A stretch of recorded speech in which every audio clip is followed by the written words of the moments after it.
சும்மாதான் வீட்ல. நீ? நானும் சும்மாதான். சாப்பிட்டியா? சாப்பிட்டேன். நீ? சாப்பிட்டேன். என்ன சாப்பிட்ட? சேமக்கிழங்கு வச்சு காரக்குழம்பு. சேமக்கிழங்கா? அது உனக்கு தெரியாதுரி. உங்க வீட்ல என்னது? Egg rice. முட்டை சோறா? ஆமா. அப்புறம் அப்புறம் என்ன? சொல்லு. என்ன?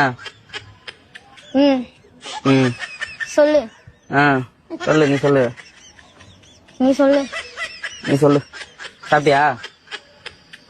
சாப்பிட்ட. நீ அதான் சொன்னல. என்ன பண்ற? அதான் சொன்னேடா சும்மா இருக்கேன்னு. மாமா அது துவைக்காத மாதிரி நானும் போடவே இல்ல. நான் வெளியில எங்கேயும் போகல, வீட்டுலதான் இருப்பேன். சொல்றா. சொல்றேன். என்ன பண்ற?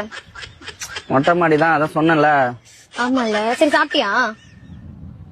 சேமக்கிழங்கு காரக்குழம்பு.